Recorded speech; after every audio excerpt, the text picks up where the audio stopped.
Muito boa noite. Nós estamos dando início a mais um Diálogo Amsur, como de praxe temos feito todas as segundas-feiras. Hoje nós vamos trabalhar o tema da soberania nacional e da tutela militar, tendo como pano de fundo um episódio ocorrido neste último dia 8 de outubro, em que o ministro José Múcio, da Defesa, fez um pronunciamento, pronunciou um discurso na Confederação Nacional da Indústria, onde ele criticou o governo, do qual ele é ministro, criticou o governo por algumas atitudes. Uma delas, a mais importante, foi a suspensão da licitação de compra por parte do governo brasileiro de armamentos junto a Israel. E o outro episódio foi criticado também, foi o fato de o governo brasileiro também ter suspendido o processo de venda de munições que o Brasil tem em estoque aparentemente superior àquilo que usa, mas de venda de munições à Alemanha, munições essas que poderiam vir a ser usadas na guerra da Ucrânia. Em ambos os episódios, o ministro José Múcio caracterizou a atitude do governo como sendo uma atitude de caráter ideológico, ou seja, ele desautorizou ambas as atitudes do governo como ideológicas. Óbvio que isso tem conceitos por trás, mas, de qualquer maneira, isso constitui uma situação complexa, situação bastante complexa, onde se deriva para temas como o tema soberania nacional, que é um tema muito mais amplo do que simplesmente uma discussão sobre defesa nacional, tem uma série de outras dimensões que dizem respeito às relações soberanas do Brasil com as demais nações do mundo. Então, a gente gostaria de aprofundar um pouco essa conversa hoje, e para aprofundarmos essa conversa, nós contaremos aqui com duas contribuições importantes. Contribuição do professor Manuel Domingos Neto. O Manuel Domingos Neto, que foi professor da Universidade Federal do Ceará, da Universidade Federal Fluminense, né? É membro fundador da Associação Brasileira de Estudos da Defesa, a ABED. Teremos também a participação do professor Carlos Eduardo Martins, que é professor do Instituto de Relações Internacionais e Defesa da Universidade Federal do Rio de Janeiro, é coordenador do Laboratório de Estudos sobre Hegemonia e Contra-Hegemonia, né, também na Federal do Rio de Janeiro, é pesquisador do Claxo e nos grupos de trabalho de estudos sobre Estados Unidos, de integração regional e unidade latino-americana.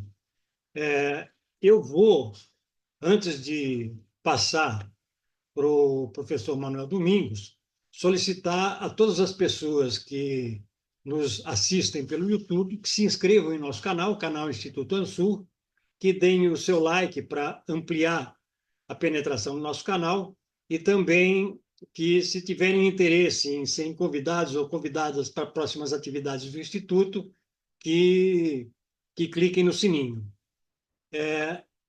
Então, já dando início imediatamente aos nossos trabalhos, eu vou passar para o professor Manuel Domingos. Manuel Domingos Neto, por favor, com você. Obrigadíssimo, meu caro Granado, Vicente. Saúdo a todos os amigos que acompanham essa reunião. Gostaria, em primeiro lugar, de dizer que, olhando com calma, olhando com atenção, o ocorrido nessa semana, com a manifestação do ministro Múcio, a rigor, apenas explicita dilemas que nós já conhecemos há bastante tempo. Digamos, equações que o governo não conseguiu resolver. Quem é o ministro Muro? Representa força partidária? Está lá por conta de cotas de partido? Né? Ele representa movimento social? Ele representa uma, digamos assim, uma mística de alguma bandeira que compõe a agenda governamental? É o único ministro que, sequer tecnicamente, é preparado. É uma pasta muito específica, demandaria um mínimo de conhecimento. Né? Então, a única coisa que justifica a presença do ministro é o papel de acalmar, de apaziguar os ânimos, posto que o presidente da República assumiu em condições tensas, né? Em condições extremamente difíceis. E a missão dele era essa, apaziguar, estava muito claro. Não é um ministro que é um ministro que fala pelas corporações. Ele explicita o que os comandantes querem, porque da parte do governo não houve orientação. O Lula não assumiu dizendo eu quero uma defesa dessa forma, né? Com essa linha. Não. O Lula nunca se manifestou em torno dessa temática. Então, o que Múcio faz? Múcio exprimiu, na minha forma de pensar, nesse episódio especificamente, a vontade dos comandantes, a vontade de um governo se definir diante do quadro internacional. Em primeiro lugar, isso. Os comandantes, as corporações estão preparadas para persistir dentro do campo ocidental, né, sob a égide da OTAN. A guerra está aí, o ambiente cada vez mais esquentado. Todos nós vamos dormir sem saber se na manhã seguinte vamos ter notícia de um agravamento aí descontrolado das ações guerreiras, né? Então, acho que toda e qualquer força armada no mundo vai ter que tomar posição e todos os estados tomarão posição nesse conflito, né? Se trata de uma redefinição de ordem. Nós sabemos que redefinição de ordem mundial não é feita sem derramamento de sangue. Isso está escrito, é só olhar a história. E o ambiente está esquentando, esquentando. É preciso definir posições. Essas posições, a posição das corporações, elas desde 1945 saíram da Guerra Mundial atreladas a um grande esquema de defesa ocidental hegemonizado por Washington. E isso está em pauta. Em segundo lugar, acho que a manifestação ocorreu por conta de uma situação de fragilidade, né, do governo. Vejam que ela vem logo em seguida não sei como vocês leem esse processo eleitoral, mas há uma demonstração de grande força da direita, da extrema-direita. A extrema-direita demonstrou muita força. É nesse ambiente que ele se vê autorizado. Nós dizemos, nós entendemos, vendo de fora, que ele desafiou a orientação governamental. Mas qual orientação governamental ele desafiou? Porque o Lula, na quinta-feira passada, em Fortaleza, foi insistente e claro ao dizer: não tenho problemas qualquer, o músico é muito meu amigo, é uma pessoa muito fiel, uma pessoa muito sincera. Portanto, o Lula não tem qualquer problema. Então, é isso. A meu ver, o cerco está se fechando sobre o Brasil, como está se fechando sobre o mundo. Acho que o imperialismo está forçando a barra para está contingenciando toda a América do Sul em virtude da proximidade da guerra. Há um gesto, digamos assim, uma atitude que pode expressar a adesão do Brasil ao esquema da OTAN.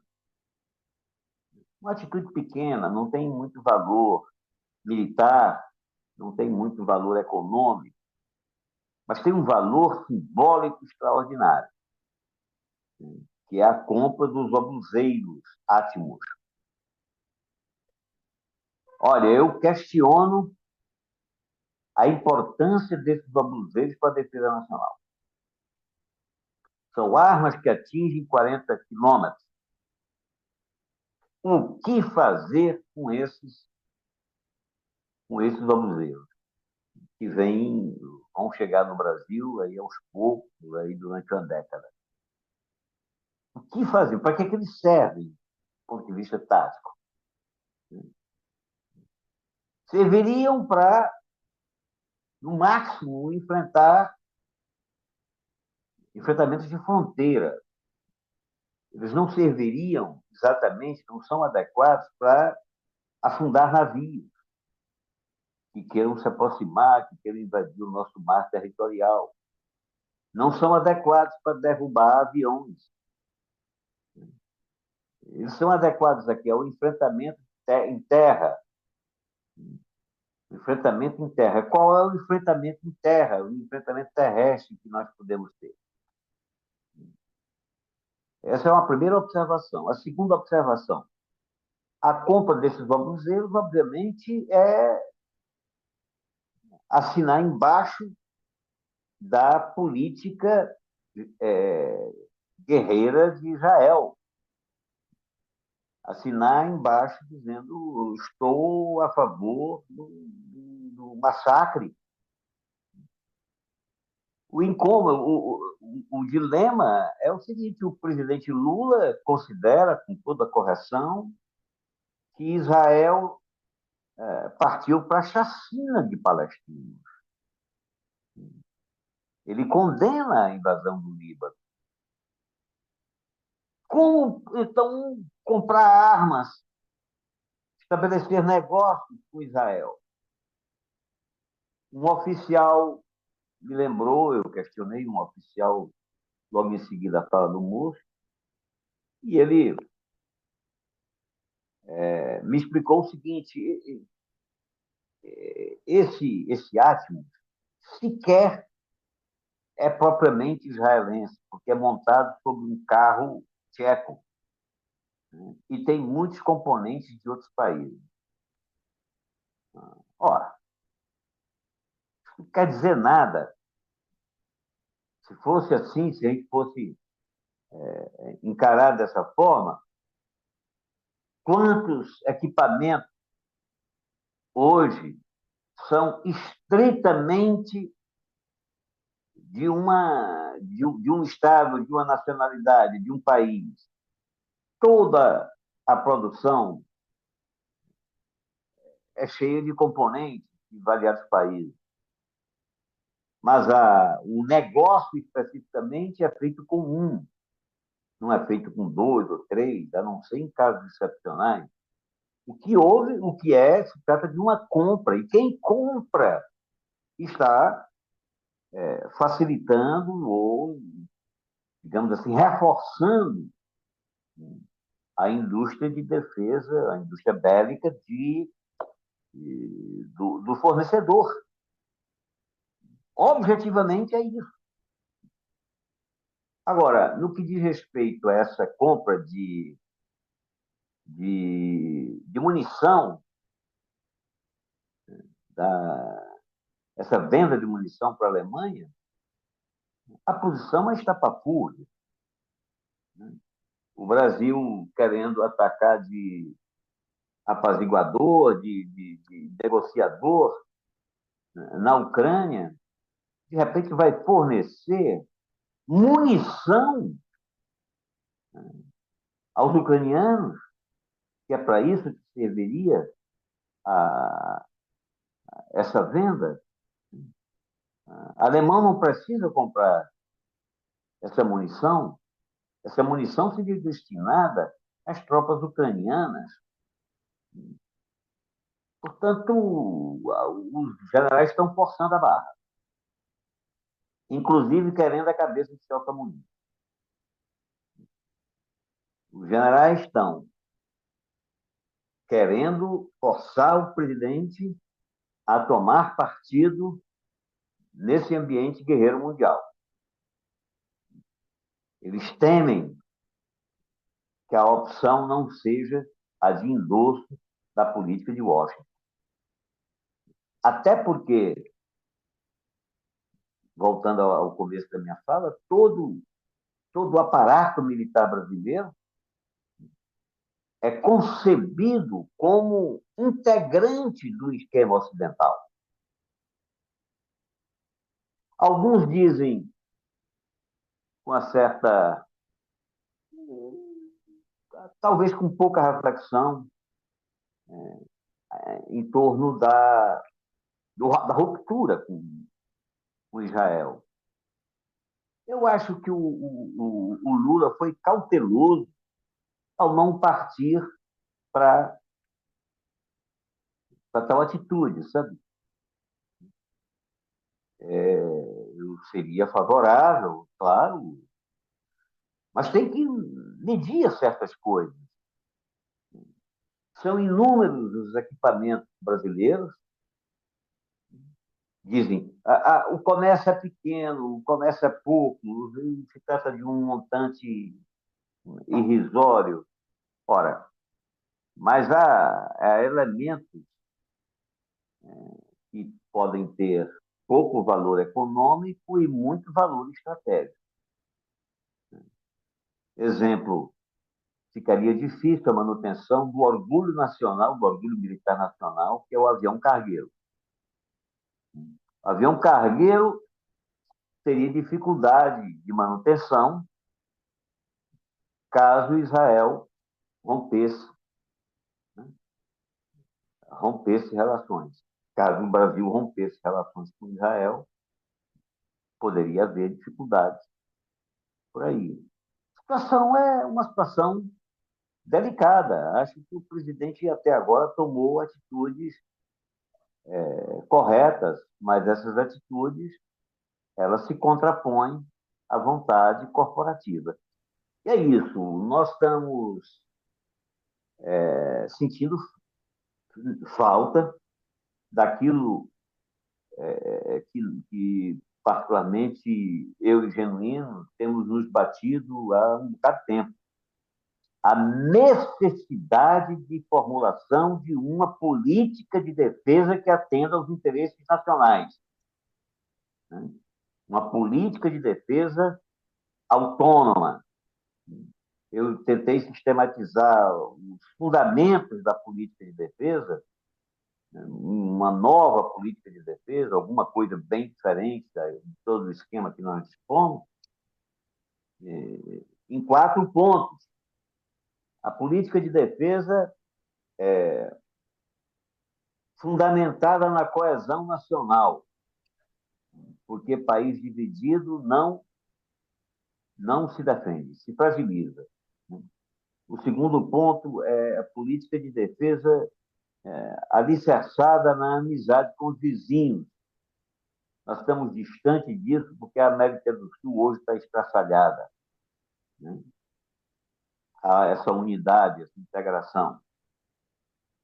Política de defesa alicerçada também em desenvolvimento científico e tecnológico próprio, né? E eu não vejo, francamente, nenhuma operação, nenhum planejamento neste sentido. E o último ponto seriam, e como resultado de tudo isso, seriam corporações reformadas, voltadas para a defesa externa. Não se trata de corporações em dubiedade de função, agindo internamente como polícia, agindo como segurança pública, imaginando inimigo interno, se preparando para o combate aos brasileiros. Uma força armada claramente voltada para as ameaças externas e tecnicamente baseada na supremacia em capacidade aeronaval própria. Não há justificativa para não fabricarmos os navios e os submarinos que precisamos. Não há justificativa para não termos o nosso próprio caça. Não há justificativa para não termos a nossa rede de satélites sem pedir, sabe? Não há justificativa para não termos ainda mísseis hipersônicos. O fato de não termos isso revela o fiasco do planejamento da defesa nacional nos últimos, pelo menos nos últimos 70 anos. Um negócio desse, nada do que eu falei aqui se produz da noite para o dia. Alguns arroubos assim, de independência nessa matéria, nós tivemos, inclusive, durante a ditadura militar e mesmo depois da ditadura, mas toda tentativa de autonomia nessa matéria foi sabotada, mostrando a fragilidade da defesa nacional. Eu concluo lembrando aqui, simbolicamente, e homenageando dois almirantes. Dois almirantes que buscaram, de fato, a autonomia brasileira em defesa. Buscaram, de fato. Um, eu conheço bem a história, é o almirante Álvaro Alberto. Sabem como ele saiu do cargo? Sabem como ele saiu do cargo? O fundador do CNPq, o pioneiro do domínio da tecnologia nuclear, como ladrão. Como ladrão. Hoje ele é homenageado. Tem o prêmio do CNPq, o melhor prêmio do CNPq é Prêmio Almirante Álvaro Alberto. Mas ele saiu como ladrão. Aí, décadas depois, 50 anos depois, aparece outro almirante.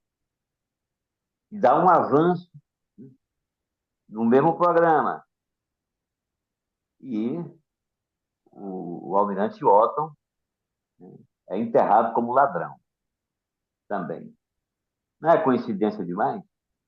Nós sabemos que ninguém é santo em matéria de defesa militar, de produção em defesa. Não há santidade nisso. O que predomina nos negócios de armas, na produção, sobretudo dos equipamentos mais complexos, é sabotagem, é ladruagem, o que predomina é rasteira. é muita corrupção, muita corrupção. É um negócio sujo, aonde não há amigos, há simplesmente negócios. A roubalheira, uns roubando dos outros, uns copiando dos outros, sabotando dos outros, é assim. Eu conheço bem essa história no que diz respeito ao Brasil até a Segunda Guerra Mundial, porque eu mergulhei nos meus estudos na, nos arquivos franceses, os franceses modernizaram o exército brasileiro e acompanhei como foi a montagem da aviação no Brasil. Era picaretagem e rasteiro em cima de rasteiro. Teria mudado da Segunda Guerra para cá? Muito antes, pelo contrário. O Brasil é carente de uma política de defesa nacional concebida com autonomia, e essa boa relação que o Estado brasileiro conseguiu manter com Washington se deve em boa parte a isso. Tivesse o Brasil insistido, né, em ter seus mísseis, seus satélites, essa amizade não seria tranquila. E, particularmente, se o Brasil tivesse conseguido efetivamente exercer o papel que lhe cumpre de liderar a integração sul-americana, o contencioso com Washington seria muito pior e talvez Lula sequer tivesse terminado qualquer de seus governos. Eu estou doida para ouvir vocês.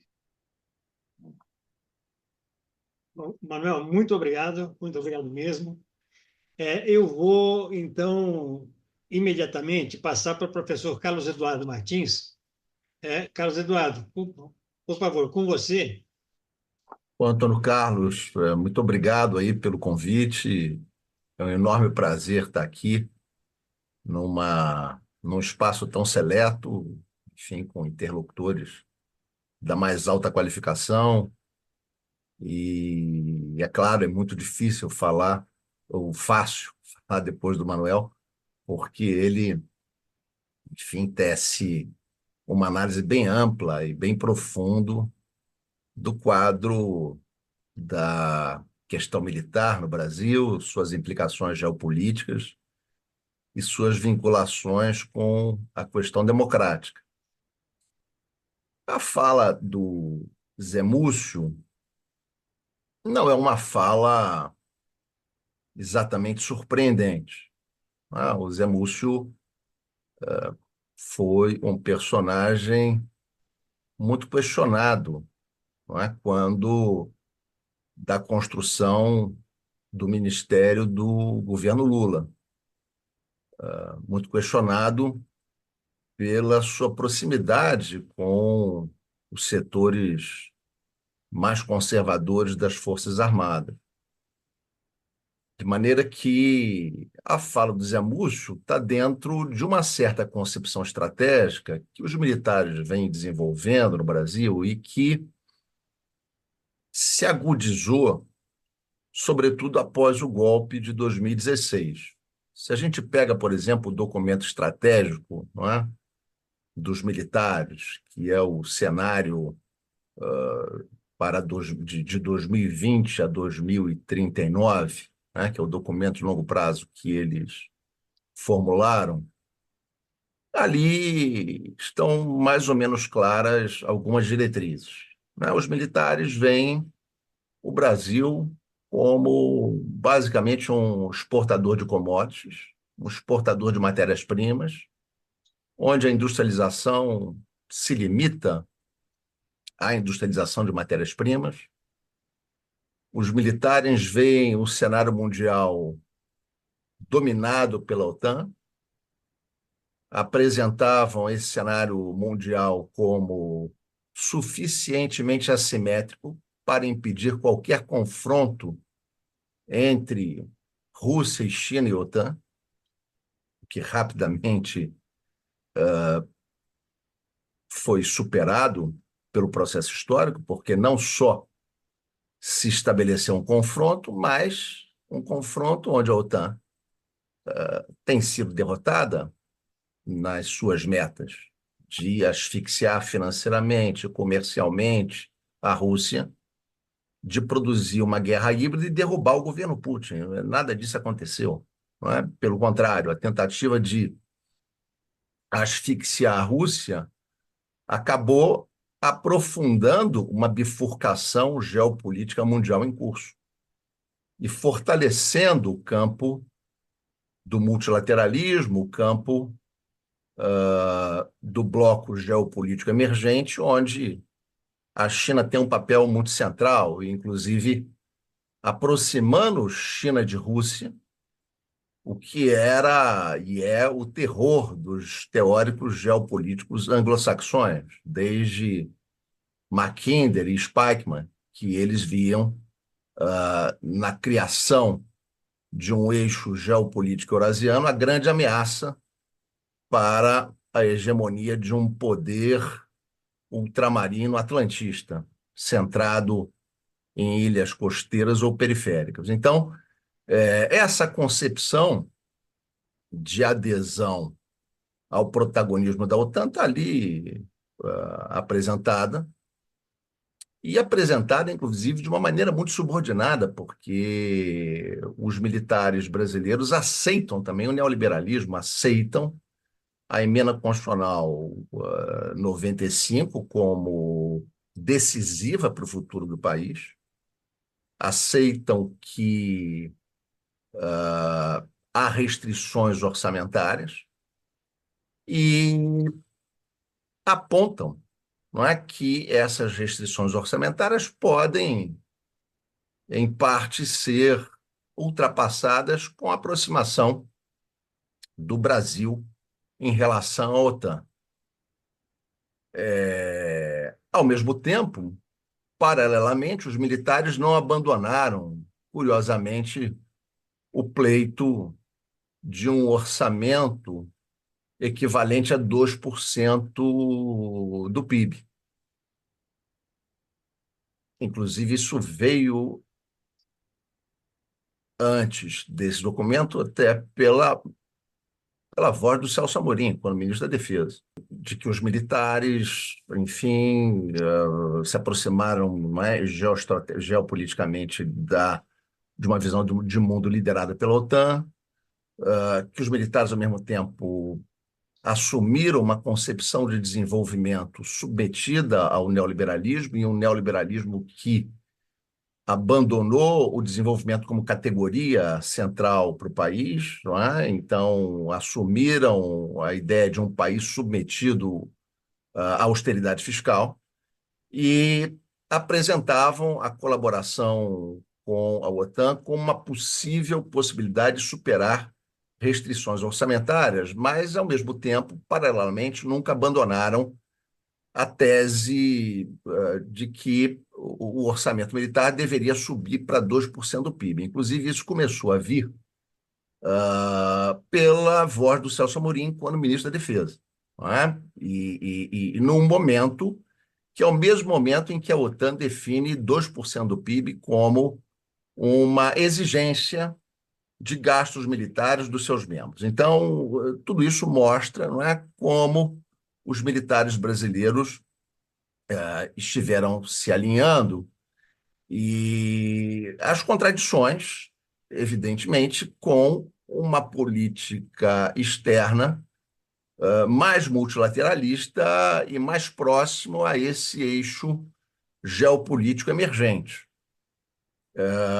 Da mesma forma, não é, nós vemos nesse documento dos militares a reivindicação do artigo 142 da Constituição brasileira, na visão que não é autorizada pelo Supremo nem pela compreensão racional e democrática, enfim, do dispositivo.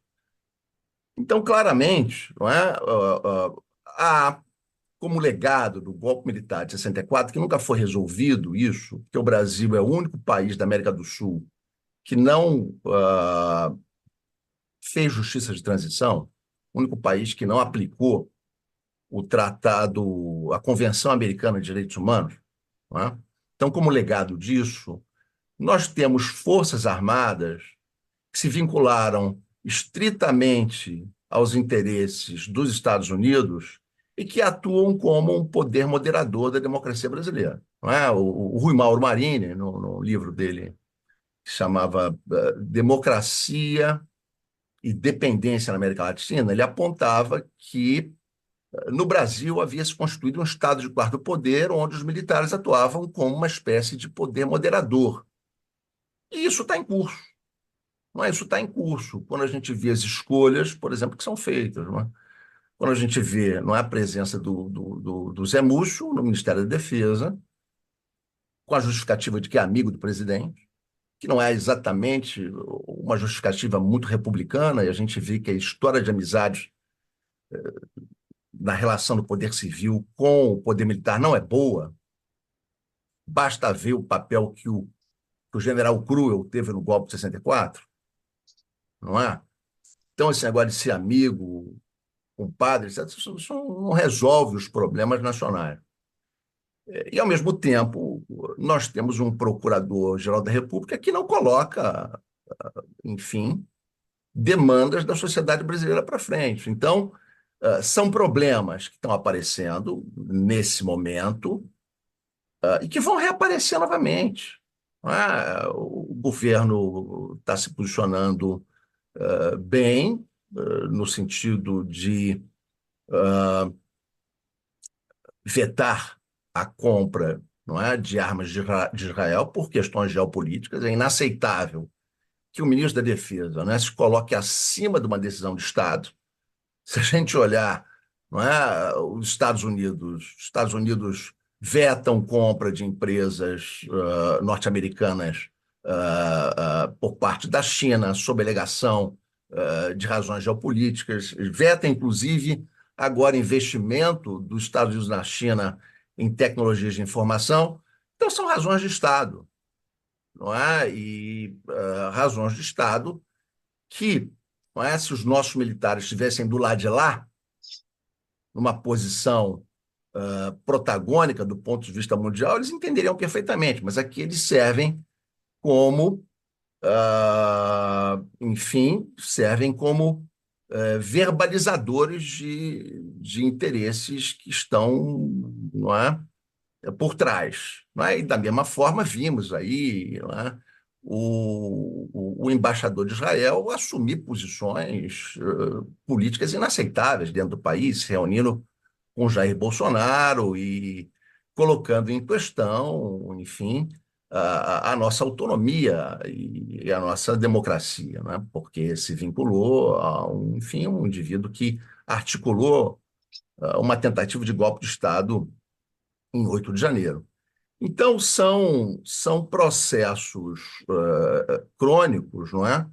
Que estão mais ou menos se repetindo, não é? Na nossa história, e que eu acho que não podem ter uma solução efetiva pelo alto, não é? Que é um pouco a estratégia que esse governo está seguindo, não é? A estratégia de que essas soluções devem ser dadas com muito cuidado, muita sintonia fina, para não abalar, enfim, as grandes estruturas de poder já, enfim, constituídas.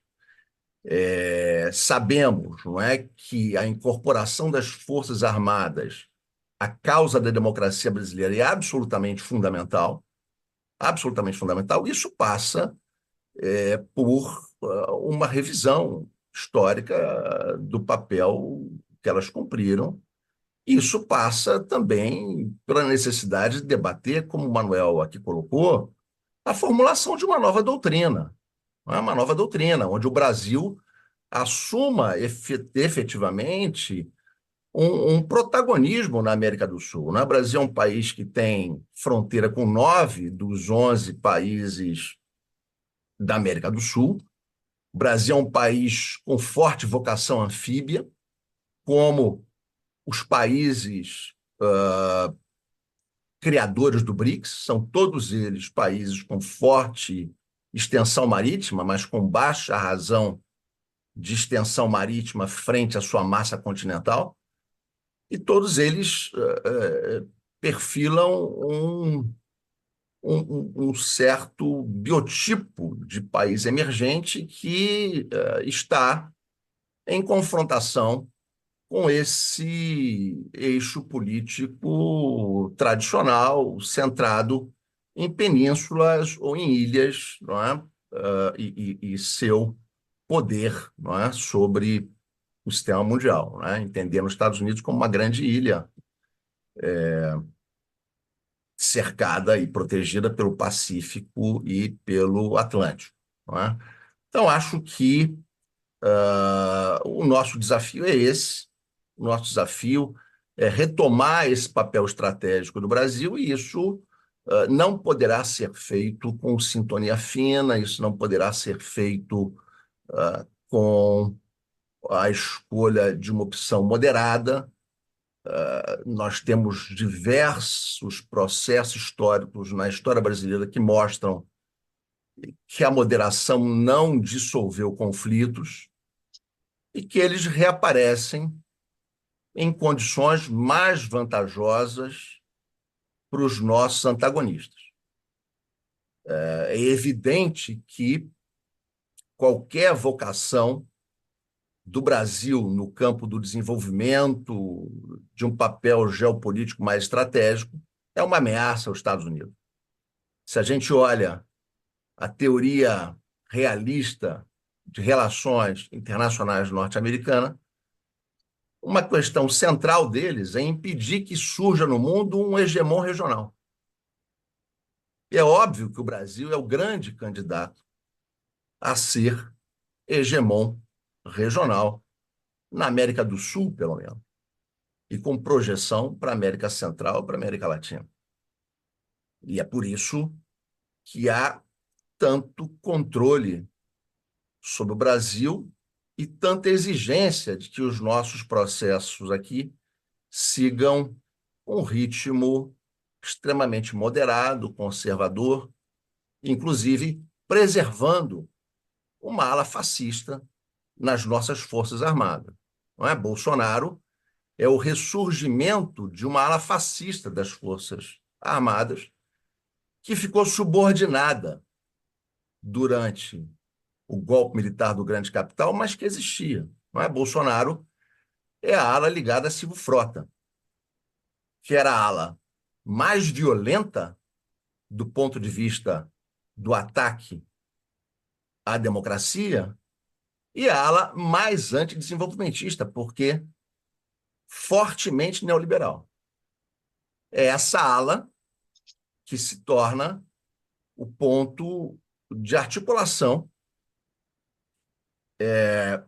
dessa nova ofensiva dos militares, não é? Que retrocedeu novamente para certos ares civilizados, mas que mantém uma enorme reatividade contra qualquer avanço de um programa, um projeto de desenvolvimento que tem um caráter mais soberano, mais popular, mais estratégico e mais multipolar. Enfim, são as minhas palavras iniciais sobre esse tema, e eu também estou aqui muito mais provido que para falar, e, enfim, agradeço enormemente o convite novamente. Nós que agradecemos, Carlos. Agradeço muito a fala do Manuel, a fala do Carlos, e queria abrir para as pessoas que queiram fazer considerações, perguntas, etc. Enquanto as pessoas se inscrevem, eu queria já levantar algumas poucas questões que eu acho que são importantes, né, para para essa discussão, eu gostaria que vocês comentassem um pouco sobre isso, que diz respeito a, a, ao fato de que o Brasil tem hoje uma correlação de forças delicada, vive hoje uma correlação de forças delicada, que entra na contramão, né, da necessidade de uma política fora todas as questões econômicas, sociais, etc., numa política de soberania nacional mais afirmativa, né? A opção por não chacoalhar a água, né, que está batendo muito perto do nariz, para não morrer afogado na questão da relação com os militares, é uma opção que tem tudo a ver com a correlação de forças que se estabeleceu. Eu acho que é compreensível, mas não é algo defensável, né? E o tema da soberania, ela não só tem conotações de várias ordens, porque ela coloca o Brasil na relação com o universo das nações, e particularmente com os seus vizinhos, né? Numa relação que envolve, por um lado, uma atitude soberana do país, por outro lado, o estabelecimento de relações de, de concertação com as demais nações em torno de interesses comuns, etc., mas se colocam num momento onde os grandes conflitos geopolíticos estão levando a tentativas do Império de balcanização de algumas regiões, certo? Há uma tentativa de balcanização da América Latina, particularmente da América do Sul, claramente, pelos jogos políticos que se vêm dando. A guerra da Ucrânia mostra uma tentativa de balcanização da Federação Russa também, ou seja, há uma série de elementos em jogo aí. Eu gostaria que vocês comentassem um pouco sobre isso. Eu vou parar por aqui, já tem várias pessoas inscritas, então, pela ordem de inscrição, José Genuíno. Genuíno, com você, por favor.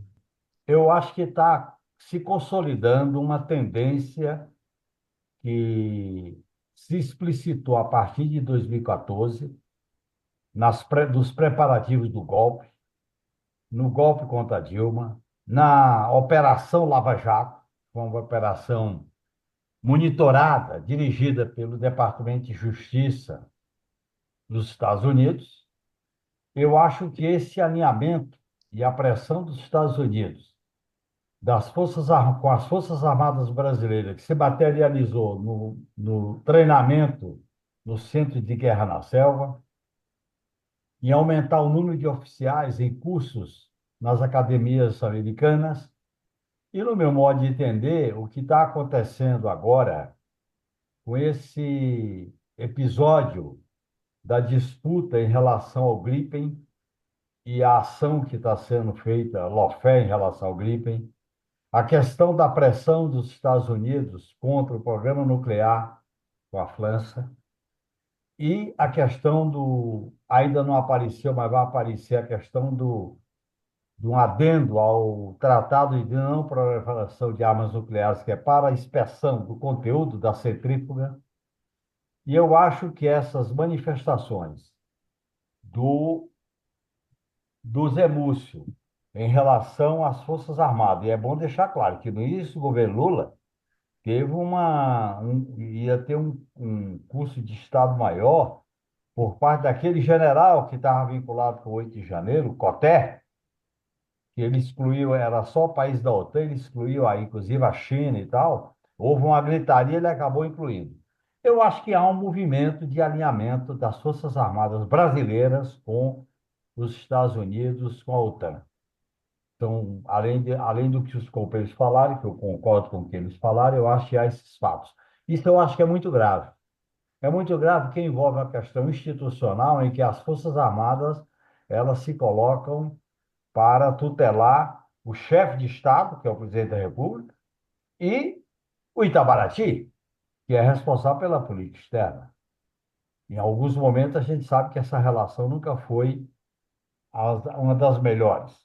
Portanto, eu acho que, diante da situação de agravamento da conjuntura internacional, diante de uma possibilidade da guerra escalar no plano regional do Oriente Médio, no plano do agravamento da contradição entre a OTAN e a Rússia, tendo como parâmetro a China, tendo como parâmetro a Ucrânia. E esse treinamento da China, né, no Estreito de Taiwan, eu acho que a coisa caminha para um acirramento. E neste quadro, o Brasil comprometeu a sua integração latino-americana com a atitude equivocada em relação à Venezuela. Há um certo desprestígio do Brasil nessa integração. Eu acho que a presença do Brasil na ONU não foi o que se esperava. Algumas das propostas que o Brasil fez tinha que ter negociado antes, conversado antes com a China, com a Índia, pelo menos com esses dois países. Então, eu acho que o Brasil está fazendo uma escolha, viu, Granado? Me preocupa muito que está havendo uma escolha. Apesar do Brasil presidir os BRIC, vai estar presidindo o Mercosul, mas eu acho que há uma escolha de priorizar o G20. Eu acho que o Mercosul vai para o beleléu com esse acordo com a União Europeia, que não é muita coisa boa.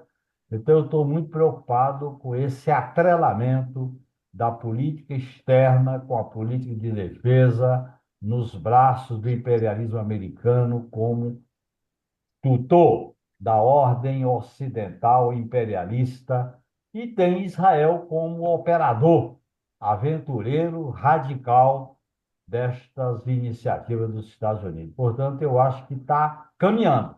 Para isso, nós temos que fazer um debate e criar um movimento de pressão. Em matéria de defesa, o governo só pode se mover se houver pressão de fora para dentro. Não adianta conversar com o ministro, nem com o especialista. Tem que pressionar publicamente. O caminho que o governo está adotando é um caminho, no mínimo, extremamente perigoso, e eu discordo radicalmente. Eu estou me manifestando, inclusive, nos espaços que eu tenho de crítica a esse caminho. Obrigado, Genuíno. Newton Basile.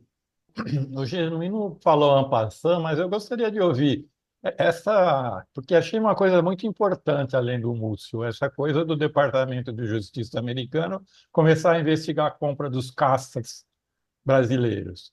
Eu pergunto, vai dar numa nova Lava Jato isso aí? Como é que vocês avaliam essa questão? Obrigado. Obrigado, Newton. Renato Dagnino. Obrigado.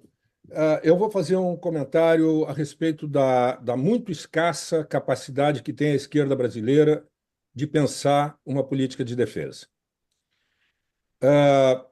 No final do governo militar, já houve uma sugestão da esquerda de que os militares deviam se dedicar à produção de armamento e à tecnologia militar. Eles sairiam da política para os laboratórios. Um outro momento importante, 2008, Estratégia Nacional de Defesa. Também a mesma ideia do spin-off, a ideia de que a indústria militar poderia alavancar a indústria civil, etc. Isso é bem conhecido também. Eu escrevi um livro sobre esse tema, o Genuíno conhece isso muito bem, enfim, o Manuel, sem dúvida, o próprio Carlos também trabalhou esse tema. Eu acho o seguinte, depois disso, o que nós tivemos de novo? Nós tivemos o Nova Indústria Brasil. Nova Indústria Brasil, lançado logo no início desse governo, tem uma sexta missão, das suas 6 missões orientadas, né? Que é a indústria de defesa, onde novamente se colocou o laboratório NB4, no Complexo Orion, lá no CNPEM, colocou uma série de, digamos, missões para as Forças Armadas, novamente ligadas à produção de armamento e a esse mito do spin-off, que numa economia periférica como a nossa está totalmente fora de propósito. Eu tenho explicado isso à luz da experiência internacional, à luz do que é o Brasil, à luz do que é o nosso potencial tecnocientífico e assim por diante. Não concordo que nós devamos, e aí é uma polêmica com o Manuel, quando o Manuel disse não vejo restrições para que nós não tenhamos os nossos caças, os nossos submarinos, etc. Eu sim vejo enormes restrições, não vou entrar em detalhe, mas eu acho que esse é um tema muito importante da gente discutir, porque eu acho que boa parte da nossa incapacidade enquanto esquerda de formular uma política de defesa se deve a uma tentativa de atribuir aos militares brasileiros uma função que, em primeiro lugar, não lhe corresponde, e, em segundo lugar, que não é passível de ter êxito, como teve no final dos anos 80, com o boom da exportação, mitificada e falseada, diga-se de passagem, né, pelos governos militares. Então, eu vejo que é essa questão do que fazer com os militares no campo tecnocientífico, no campo da produção do equipamento militar, precisa ser revisitada. Volto a dizer, o Nova Indústria Brasil é algo assim como o processo de industrialização via substituição de importações, que desde os anos 30 se colocou como o eixo das políticas públicas brasileiras. É declarado nesse documento e numa série de manifestações que ocorreram posteriormente e antes dele, que esse Nova Indústria Brasil seria o carro-chefe da política brasileira, não só da política industrial, mas das políticas públicas brasileiras. E nele existe, como eu já disse, uma sexta missão da indústria de defesa, que não tem nada a ver com o que nós, de certa forma, estamos falando aqui. Quer dizer, o que fica claro, eu acho. Bom, eu não vou me estender, acho que já estou falando demais, mas, no fundo, só para ressaltar o tema, acho muito importante que a gente, enquanto esquerda, discuta de uma forma mais abalizada o tema da indústria de defesa e de qual seria o papel, em particular, das Forças Armadas na operação dessa pretensa, enfim, sexta missão da Nova Indústria Brasil. Era isso aí. Obrigado. Muito obrigado, Renato. Vicente Trevos. Grato, Granado, muito grato ao Manuel, ao professor, excelentes considerações. Agora, eu queria tentar explorar um pouco aquilo que o Genuíno nos trouxe ao debate, ao diálogo, de que ele está percebendo aí uma certa inflexão do governo numa certa direção, né? E então a minha indagação é a seguinte: veja, o time, o tempo, né, dessas manifestações, né, e o contexto delas, né? Manifestações recentes, a véspera de três próximos acontecimentos internacionais decisivos para o Brasil, né? A própria passagem da presidência do Brasil, né, que exerce até brevemente do G20, a assunção da presidência pelo Brasil do BRICS, né, e a vinda e a visita de Estado do Xi Jinping aqui ao Brasil, cuja pauta central, né, embora isso possa não ser assim dita, é a nossa adesão à rota e ao caminho, né, à rota da seda, né, Road on the Belts. Então, veja, é, a minha indagação a vocês é que esses acontecimentos, veja, além de talvez impulsionar o governo numa certa direção, ele não pode levar o governo Lula, a presidência Lula, a uma encruzilhada? Veja, como será a presidência brasileira dos BRICS? No momento em que os BRICS passa, né, a assumir uma maior centralidade nesse grande embate macro geopolítico. O Brasil será uma presidência pífia, né? Isso também, se acontecer esse padrão, todas as expectativas que se tem em relação ao próprio presidente e ao papel do Brasil vão sofrer, vão ter consequências, né? A adesão, né, a incorporação, a adesão, a interlocução com a Rota da Seda, né? Vai ser possível ou vai ser vetada, né? Porque se acontecer uma coisa ou outra, haveremos de ter consequências, né?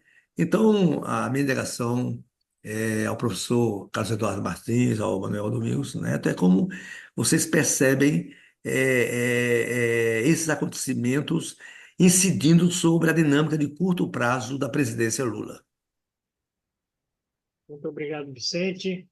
Bom, é, já caminhando então para as intervenções finais, eu passo para o Manuel Domingos.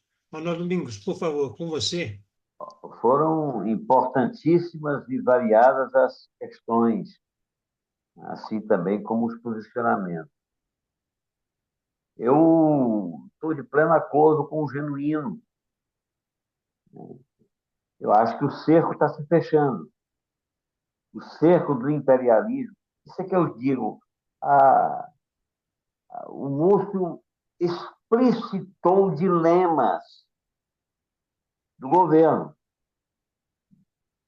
E isso vai ser cada vez mais claro. Não sei se vocês viram, há 2 dias atrás, ou 3, o artigo do general Marco Aurélio, que é um fascista em atuação há bastante tempo. Estavam caladinhos, estavam silenciosos. Agora já chega o general batendo direto no presidente Lula, fazendo acusações grotescas, né? E sem reação. O comando militar não tomou nenhuma atitude, né? O Marcelo Pimentel está respondendo o processo, chega um general, sabe, e desclassifica o presidente da República e não acontece nada. Eu digo, aliás, repito, essa manifestação do ministro Múcio não foi uma manifestação espontânea. Ele foi contingenciado, ele foi levado a fazer isso. O foco da disputa está numa questão pequena, porque esses obuseiros eles não terão grande significado do ponto de vista militar, para nada. Mas para que tanto alarde em torno disso? Estão pedindo, repito aqui, estão trabalhando para derrubar o Celso Amorim. Estão trabalhando. Objetivamente, o Celso Amorim é citado, tem diversos vídeos aí de toda esses, como é o nome que chamam, influência, organizado pelas corporações, no sentido de dizer que é um absurdo, inadmissível que o Brasil não compre os abuseiros. Um general me disse: trabalhamos tantos anos para fazer uma licitação, termina agora a licitação e vem uma questão ideológica interferir, vem o Chico Buarque se meter na história. Olha, para mim não há dúvida. Esse ponto pequeno é o ponto de medição de esforço e o governo não pode ceder. O governo não se cede nisso, vai, sabe, ser o fim, vai ser inclusive a desmoralização do presidente da República. Como é que o presidente da República chega e diz que Israel está praticando chacina? Aí vai vender canhão para Israel, vai comprar canhão de Israel, reforçar a indústria de Israel? Aí não dá. Relativamente aos Gripen, o que eu considero é o seguinte: não aconteceu nada demais. Todos nós sabemos que esse jogo de pressão, como eu falei, não há santo nessa história de compra, venda, produção de armas. Isso é uma luta permanente. Eu acompanhei em detalhes certos casos. Por quê? Porque os arquivos estavam abertos. Né? Os arquivos até antes da Guerra Mundial estão abertos. No dia que se abrirem os arquivos, nós vamos ter os nomes de generais, quem conversou com quem recebeu dinheiro, quem recebeu propina, quem foi cortejado, os informantes dizendo tudo e mais condicionando a indústria sueca a aceitar componentes fabricados não sei aonde, para que haja um controle sobre a manutenção desses gripens. Isso tudo vai ficar claro. Isso é o normal da indústria bélica. Sempre foi. Sempre foi. A notícia que os Estados Unidos pressionou. Ora, quando é que os Estados Unidos vão deixar de pressionar? Outra coisa, Renato, acho que você me ouviu mal. Eu não falei em restrições, né, a que tenhamos indústria de defesa ou indústria ou equipamentos básicos para a defesa. Eu falei, Renato, não tem explicações no sentido de justificativas. Não há justificativa para o Brasil, com sua capacidade econômica, com seu aparato acadêmico, com sua indústria relativamente desenvolvida, enfim, com os elementos que tem, com a sua importância geoestratégica, não ter elementos básicos. É isso, Renato, foi isso que eu falei. Não há justificativas. Se você analisa as vendas de aviões feitas nos anos 20 e nos anos 30, eu adoro quando você bate, Renato, nessa história da transferência de tecnologia. Sabe? Eu acho importantíssimo o seu trabalho nesse sentido.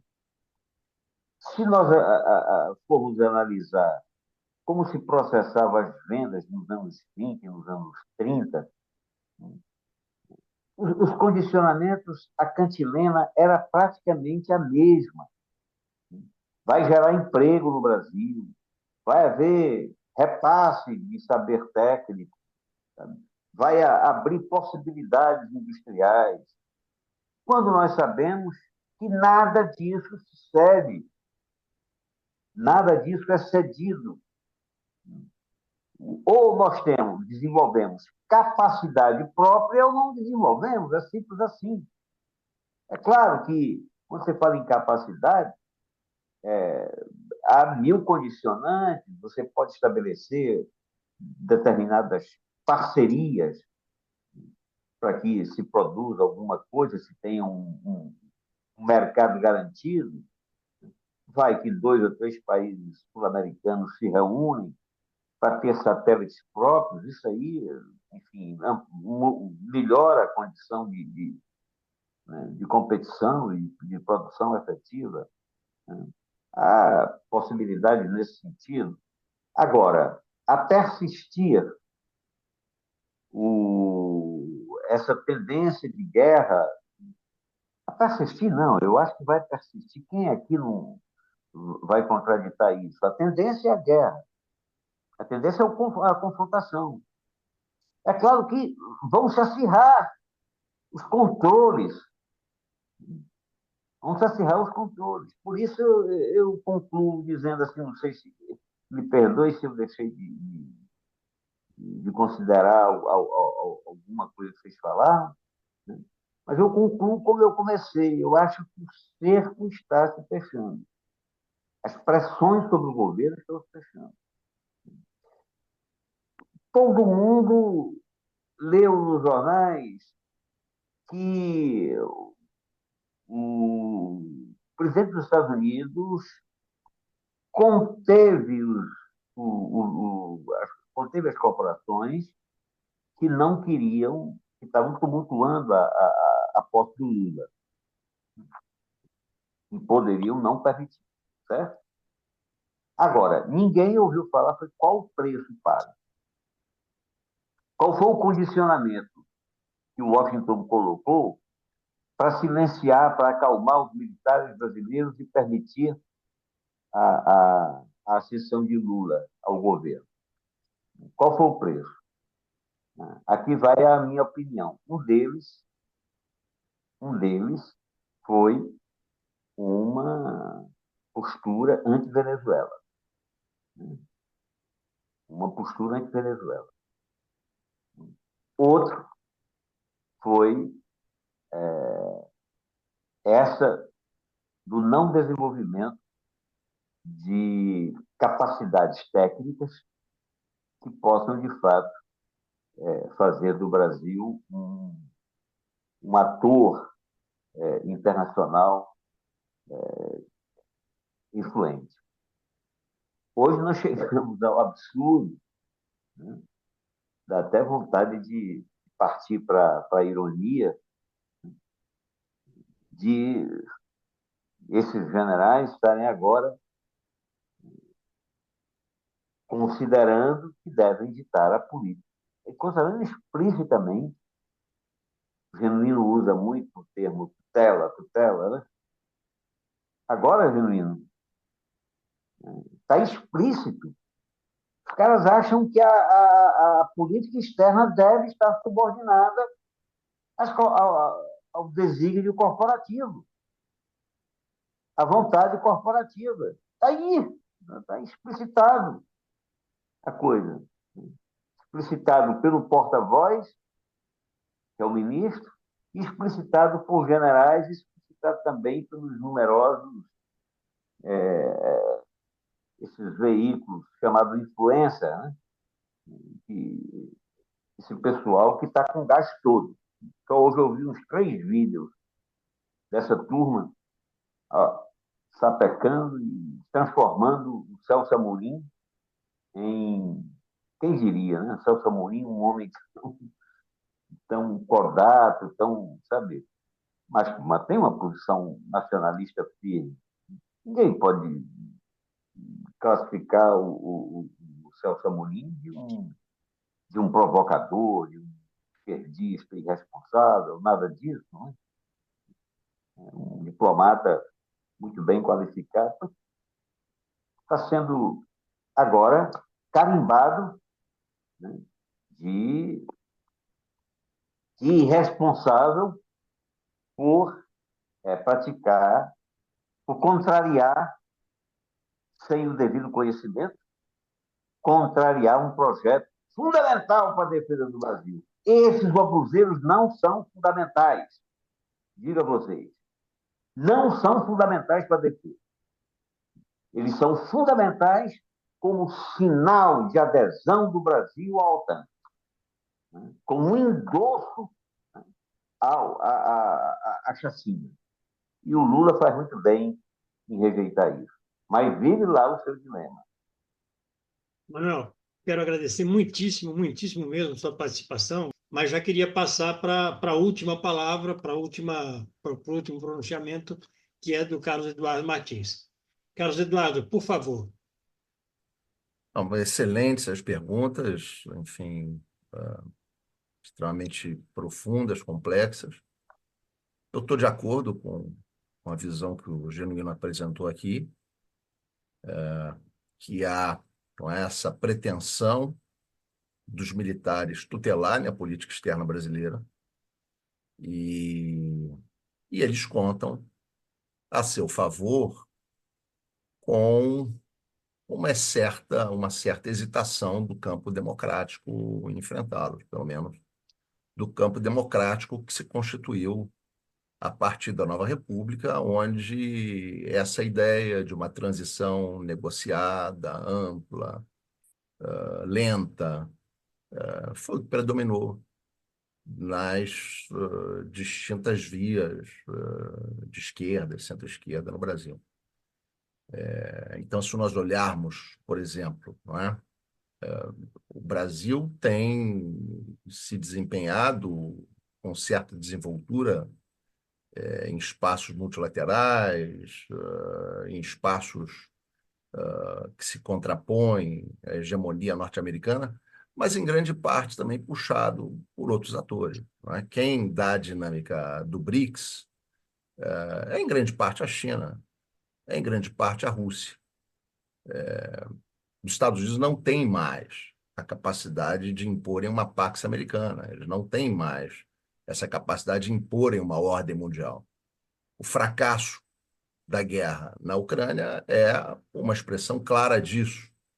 A incapacidade de Israel resolver os conflitos no Oriente Médio, criando uma política da grande Israel estável e segura, é outro sinal disso. Então, nós estamos num mundo onde as contradições e tensões são muito maiores do que a capacidade de impor a ordem. E se nós olharmos, por exemplo, não é, cenários não é, que dependem mais do Brasil, por exemplo, a integração latino-americana, sul-americana, ela foi em grande parte destruída por essa virada da direita, por essa virada à direita na América do Sul. E o Brasil não reconstruiu, mas o Brasil retomou a Unasul e nada fez em relação a isso. O Banco do Sul nunca foi aprovado no Congresso brasileiro. O Banco do Sul foi uma criação simbólica, ideológica, que nunca entrou em funcionamento. O novo Banco de Desenvolvimento, sim, esse entra em funcionamento. E essa tutela em relação ao imperialismo e às Forças Armadas brasileiras vem de longe. Quando a gente pensa, por exemplo, a participação do Brasil na MINUSTAH, que foi desastrosa, porque criou um espaço de conexão dos militares brasileiros com o Comando Sul. E todos eles voltaram como generais envolvidos no golpe de 2016, conspirando contra o governo democrático. Vários deles se tornaram bolsonaristas. Então, que há pressões dos Estados Unidos, que há pressões dos militares, que há pressões dessa burguesia dependente associada contra um projeto de desenvolvimento que incorpore minimamente as massas, que crie bases para um projeto de integração soberano, sim, isso não há dúvida, e elas estão aí avançando. Agora, o problema também é como nós respondemos a isso. Como nós respondemos a isso? Nós vamos responder com tanta hesitação, não é? Nós precisamos de uma política mais sólida em relação a isso. O presidente Lula, por exemplo, demorou muito tempo para restabelecer a Comissão Nacional da Verdade. Muito tempo. E ela foi restabelecida uma semana depois, o ministro de Direitos Humanos caiu. E o Museu da Memória da Verdade foi descartado pelo presidente. Quando nós temos esse passivo em relação à justiça de transição, somos o país com o maior número de homicídios do mundo. Então, o imperialismo faz seu papel, ele vai fazer. Que a direita brasileira faz seu papel, ela vai fazer. Agora, o problema é nós não fazermos um papel de confronto a isso. Porque está mais do que evidenciado que jogar para frente é ruim. Jogar para frente e após momentos de vitórias nossos significa jogar por um tempo onde o desgaste vai se acumulando. E a nossa capacidade de enfrentar vai se reduzindo fortemente. Então, eu vejo, não é assim, essa articulação da direita norte-americana, enfim, do Partido Democrata, enfim, do Partido Republicano, nisso eles são coesos. Vejo a articulação do imperialismo norte-americano com a direita brasileira, mas Acho que nós temos capacidade de reação, acho que nós estamos num mundo muito mais complexo, muito mais diversificado e onde nós temos forças internacionais importantes, onde nós possamos nos apoiar, onde nós podemos nos apoiar, e acho também que nos cabe exatamente o que o Genuíno falou, ir para a esfera pública, mobilizar a esfera pública. Sem isso, nós não vamos ter uma resposta adequada para essas questões. Obrigado. Muito obrigado, professor Carlos Eduardo Martins. Muito obrigado, Manuel.